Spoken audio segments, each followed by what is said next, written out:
Hello and welcome once again to the News Cache, your daily roundup of gaming news, and myself, Iwata.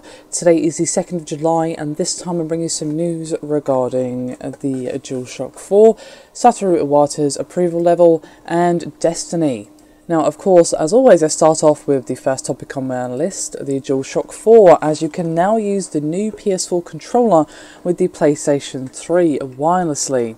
Now, it is a bit patchy and won't support motion or vibration, but you can, as I said, now use the Dualshock 4 wirelessly with your PlayStation 3. Now, of course, the Dualshock 4 has always worked with the PS3 through a wired connection, but some people did rightly point out that the cable is fairly short, but now you don't have to worry, as you can now use the Dualshock 4 wirelessly with the PlayStation 3.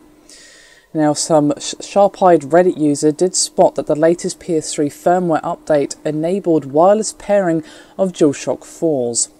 Now, the PS3 does view the Dualshock 4 as a generic controller, so not every game will work, and as I said previously, no motion or vibration, but a lot of people find the Dualshock 4 more comfortable than the standard Dualshock 3 controller that comes with the PlayStation 3.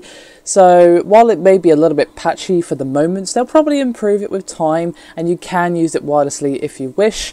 Just kind of expect some bugs and stuff early on. Still, happy news all round.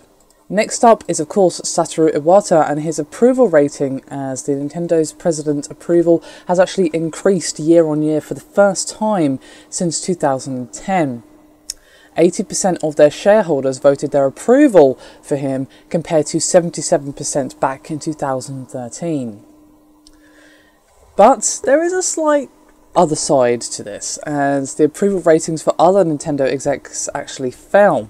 Most notable was Shigeru Miyamoto's rating, which actually fell from 92 to 86%, and this is according to some investor documents which have surfaced. Now, Iwata's approval rating was actually as high as 96% when they had their annual vote back in 2010, and then kind of dropped steadily in line with how well things have been going for Nintendo in terms of the Wii U sales. But of course, things have been improving lately for both the 3DS and the Wii U, so there you go. And of course, we'll go some way to assuring Iwata that Nintendo's shareholders are still comfortable to see him as the man who can steer the company back in the right direction. For those of you wondering, as I am a little bit, to be honest, shareholder approval voting is commonplace in Japan and isn't necessarily a sign of intent to overthrow. So just because, you know, some executive gets a low rating doesn't mean it's going to be kicked out of the company. It's basically a way just of judging how the shareholders are feeling about how people in key positions are doing in terms of running the company. Now, they also have held votes for the CEOs of Sony, Square Enix, Capcom, Bandai and Konami, as well as Tecmo Koei, and the results are in. Sony gets 89%, Square 93%, Capcom 97%, Bandai Namco 96%, Konami 92%, and Tecmo Koei 90%, so fairly high ratings all around. Now, obviously, Nintendo have had a bit of a rocky path over the recent years with the somewhat lackluster sales of the Wii U, but the 3DS has been going from strength to strength, and of course the Wii U has seen a massive boost in sales from the release of Mario Kart 8, and of course they have quite a few system sellers for the console on the way.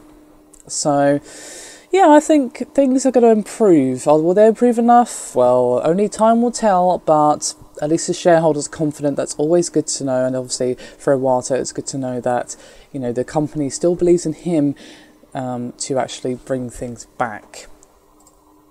And finally, we finish up with Destiny, as the North American pre-order data compiled by Cohen & Company, the research analyst Doug Kreutz, indicates that Destiny may be on track to become the best-selling game of 2014.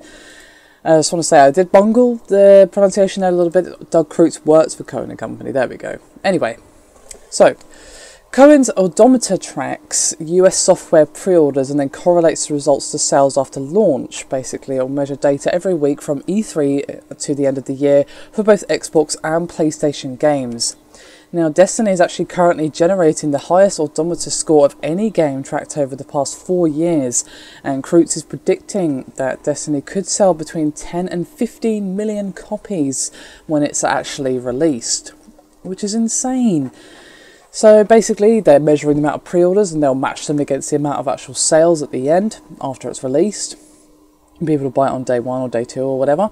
And yeah, we'll have the final results then, but it seems Destiny is very much on track to become one of the best-selling games of 2014, and maybe even topple GTA 5 from one of the, the best-selling game pretty much ever rating. I don't know if that's actually accurate, but it might as well be. At least in recent years, GTA 5 sold an insane amount, and if Destiny keeps this up, it may actually topple it from the throne.